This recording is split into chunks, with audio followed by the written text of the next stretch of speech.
Brasileiras e brasileiros, o meu abraço.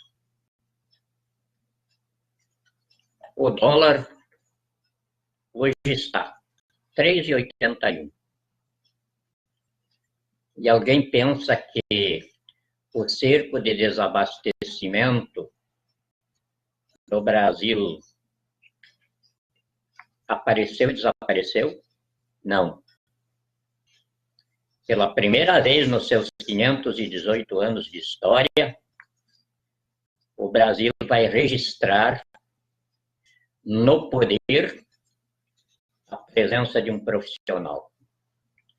Não de político safado, vagabundo, ladrão do país, como tirando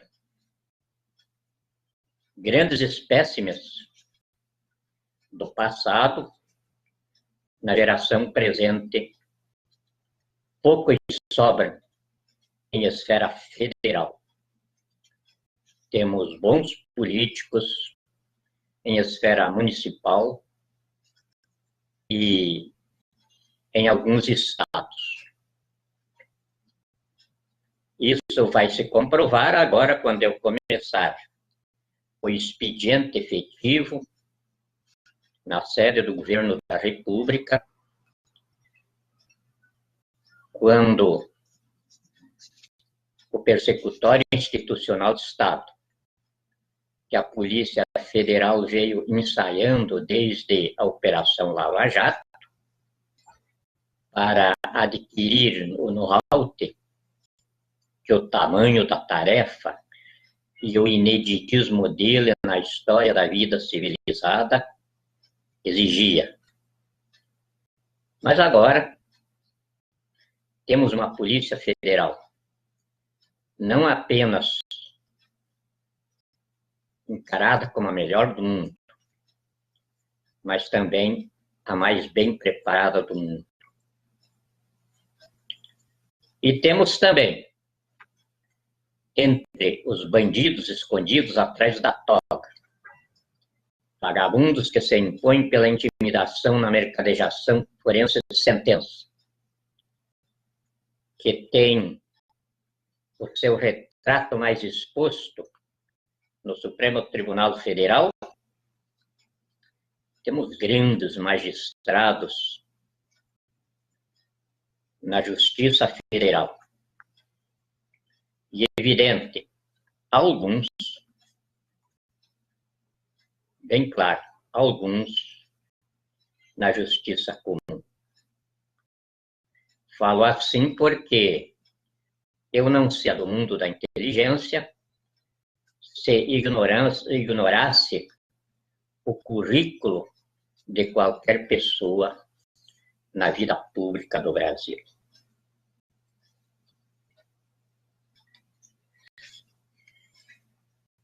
Havia, no processo interventorial que iniciamos em 2004,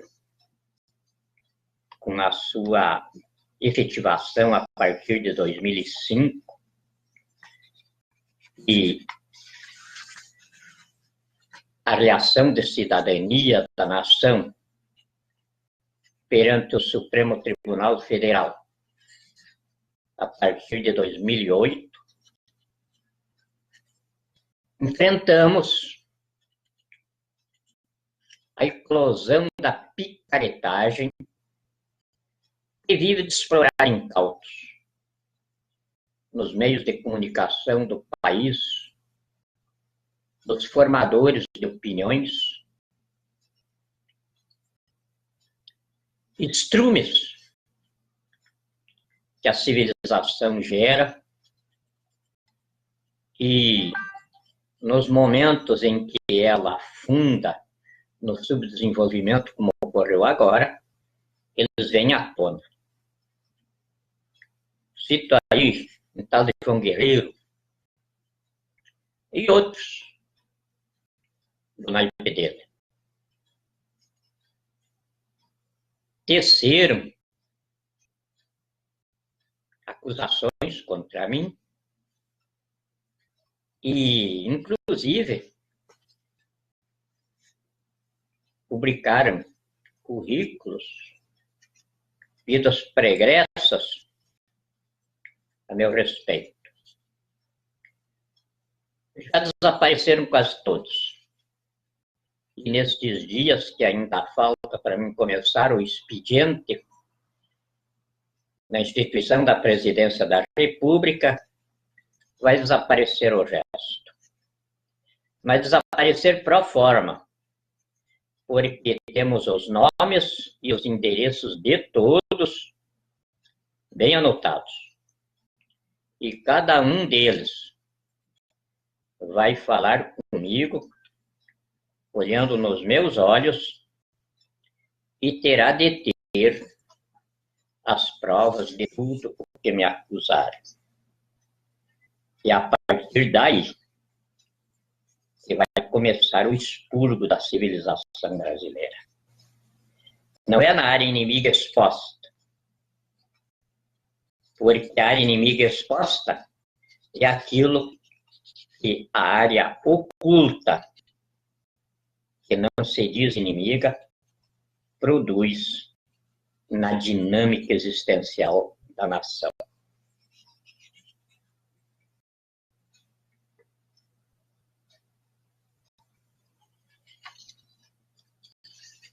Então, estão sobrando os homens de convicção. Os homens de convicção são aqueles que se identificam por hombridade, honradez e caráter. E hoje, recebi o mais recente levantamento dos homens que são parecidos comigo, ou iguais a mim, ou melhor dizendo, dos quais eu sou parecido, porque estamos agregados no empreendimento que comecei em 2004 e estamos findando agora. São muitos milhões de pessoas no Brasil. Tantos que os que se desqualificam é uma porcentagem insignificante.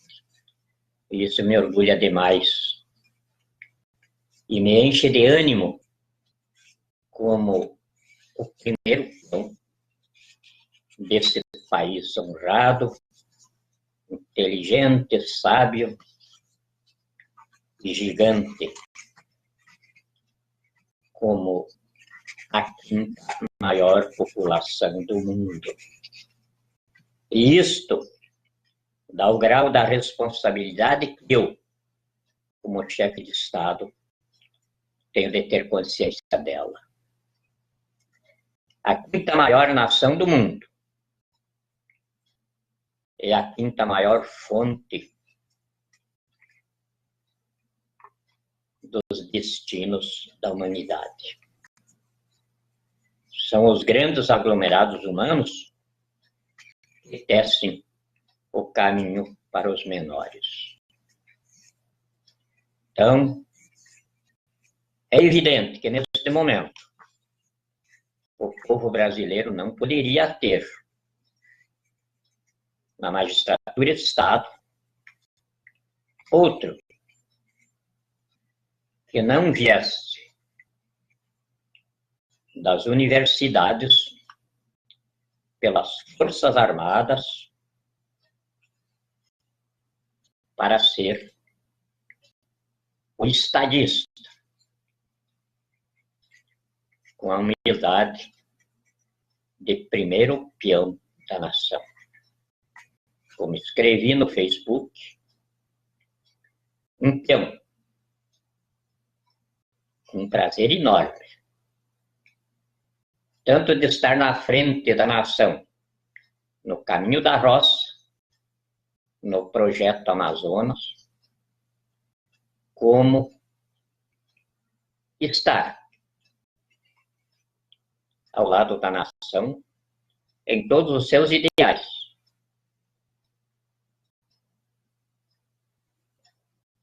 nas suas situações mais intrincadas e também nas mais humildes.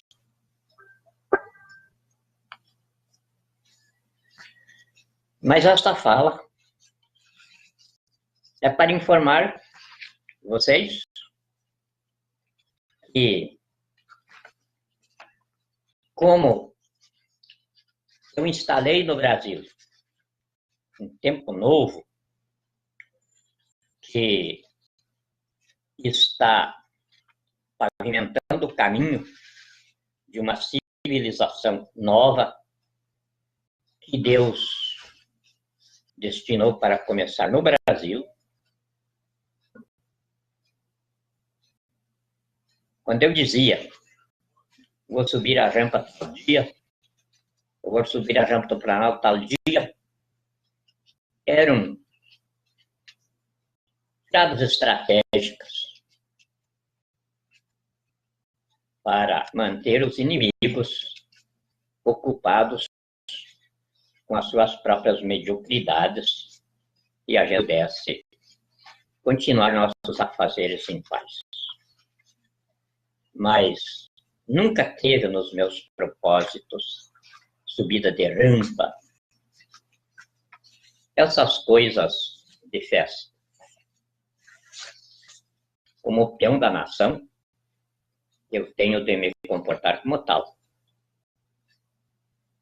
O povo brasileiro já subiu a rampa do Palácio do Planalto no dia 29 de dezembro de 2017, quando me deixou nela como presidente constituinte do Brasil em regime interventorial, com uma Constituição, as Forças Armadas, por missão desempenhada por mim na Constituinte,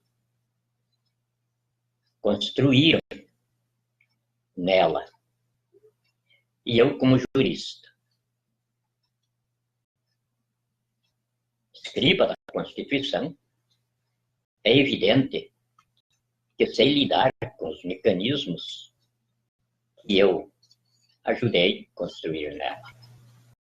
Sei lidar com o Estado de Direito que ela instituiu e sei lidar com os poderes constitucionais e as instituições que os estrutura dentro da República. Então, a informação que eu estou dando é que ontem, como está aqui é o recebimento no gabinete do comandante do Exército. Aqui, ali também, aproveitando para lecionar que, em sede de processo histórico, no foro de soberania, não existem assinaturas em documentos. Existem apenas os protocolos. Isso quem passou por universidades e quem tem funções públicas já tem ouvido muito falar em protocolos entre os países. E só isso. São as relações interpoderes. Isso tanto vale na esfera internacional, quanto na esfera interna corporis de cada país. Evidente que nós brasileiros padecíamos do domínio disso em nossos poderes constitucionais, porque a partir de 1985, quando nós, militares, nos afastamos do poder, para que a nação, pela baderna política, absorvesse a bandidagem comunista terrorista que os cientistas de guerra tinham concluído não havia outra via melhor para as civilizações se expurgarem dessa peste, senão pelo suicídio de poder. Isto é, toda civilização que estivesse no grau de infestação deles, como nós estávamos, eles apareceram aqui em 1919 e se fortaleceram com a expansão do comunismo terrorista soviético. Quando eu lutei na guerra de inteligência que os Estados Unidos deflagraram contra ele. E o destruímos. Então, essa gente, quando assumiu o poder, já nós sabíamos no ideário da Revolução 64, que foi idealizado na década de 70, que eles iam fazer o que fizeram. Iam roubar o país enquanto houvesse o que roubar, destruir enquanto houvesse o que ser destruído, e aí começariam a brigar uns entre os outros pelo despojo, porque, como dizem os fazendeiros, observadores da natureza, cachorro briga em carniça magra e corvo não senta sobre esqueletos. Então é evidente que quando o país se transformasse num esqueleto, a bandidagem de fora se arredaria daqui. E a bandidagem doméstica iria começar a brigar entre eles.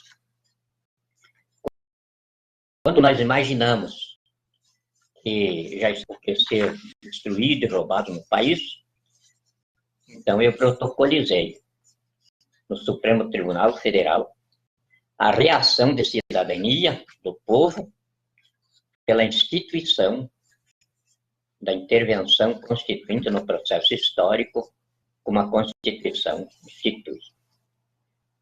Em cima dela, então, deflagramos o persecutório institucional do Estado. Isso é um inquérito policial, mas não dirigido contra pessoas, e sim de diagnóstico da civilização brasileira dentro do complexo de civilização mundial. E aí, então, nossa Polícia Federal, que vinha há tempo tentando fazer isso, mas não tinha amparo, porque bastava um delegado levantar uma pontinha da vida de um bandido no poder, e ele era transferido, perseguido, como aconteceu na cidade de Cascavel, quando um grande delegado de polícia e agentes lá prenderam um dos maiores bandidos do Brasil, que é Assis Gurgas, cujo filho é senador, e ele é seu suplente, atrás de cujo sucesso político tem histórias macabras que vão vir a público em Rondônia, envolvendo o ex-ministro da Defesa, namorado, segundo o grau de enlevo que o general Vilas Boas declarou sobre ele, se abrindo tudo para o bandido quando foi nomeado ministro da Defesa. Coisas escabrosas estão todos sobre a minha administração pastas e mais pastas, porque o sistema de inteligência que nos assessora não deixa dúvida sobre a respectiva competência. Não tem ninguém em qualquer instituição dentro do Brasil que não esteja radiografado. E a nação vai conhecer um por um, dentro dos tribunais, para onde vão ser encaminhados. E então, como eu mostrei aqui, na qualidade de presidente constituinte da República, que me investe do Comando Supremo e Autoridade Suprema das Forças Armadas, como magistrado do Estado, é natural que eu tenha de ter consciência de cada momento, para cada ato que eu tenha de especificar no desempenho da investidura. Então, a primeira escaramuça do cerco ao país para o desabastecimento que eu idealizei e estou comandando, me esclareceu sobre o momento de colocar termo ao bandido, terrorista, apátrida, ladrão do país, genocida, com seu amo Michel Temer, que é o general do Exército, com 2 promoções milagrosas feitas por Dilma Rousseff, para poder ser nomeado ao comando do Exército sobre 4 generais que estavam na frente dele. Então, aqui, na posição que um magistrado de Estado tem de se operar, depois de colocar todas as razões de Estado aqui, diante da Constituição, eu tive de dizer às tropas: está, pois, o presidente constituinte da República, Célio Evangelista Ferreira do Nascimento, aparelhado sobre o Exército, para libertar as tropas do jugo comunista terrorista imposto pelo general do Exército, Eduardo Dias da Costa Vilas Boas, que, por inaptidão física, moral e intelectual para servir no Exército, usurpa o comando do Exército a serviço do Estado paralelo, comunista, terrorista de bandidos, operado pela tirania oligárquica comunista transnacional terrorista de bandidos, através do submetimento do país a estado de guerra convulsional terrorista de massacre da nação, idealizado e comandado pelo bandido terrorista, apátrida genocida, ladrão do país, estelionatário, Miguel Elias Temer Lulia, e sua corporação de terroristas, na qual sobressai o general Sérgio Etchegoyen, que envergonha o seu pai. Um militar que me merecerá respeito e admiração eterna. Bandido, malaco, comunista, Jung,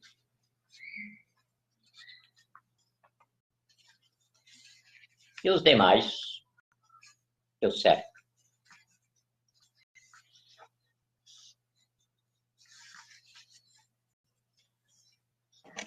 E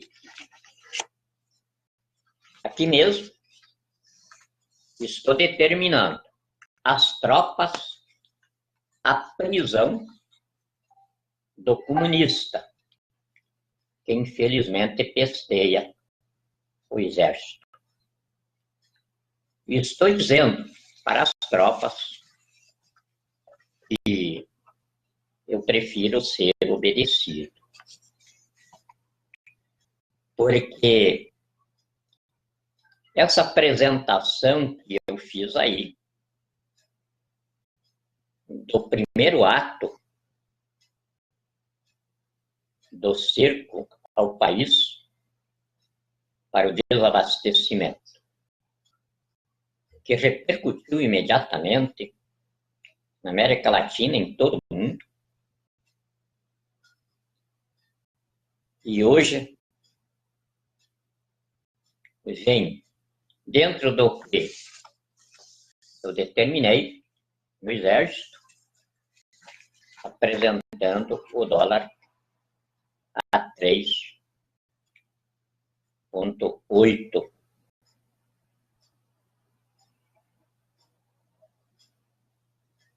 Isso quer dizer que o mundo lá fora está tão ao par da tragédia do Brasil quanto nós brasileiros.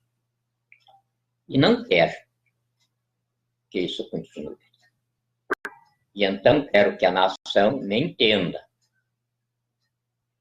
Eu amo todos os brasileiros. Mas eu não teria aceitado ser o seu peão no poder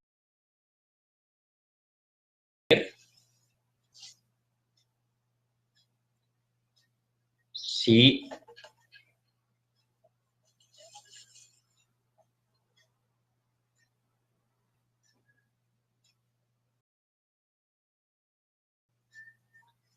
ser o seu peão no poder, envergadura para isso.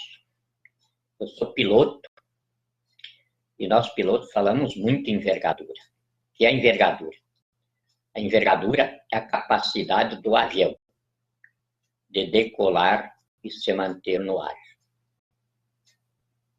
Porque para aterrissar, ele aterriza de qualquer jeito, até sem piloto.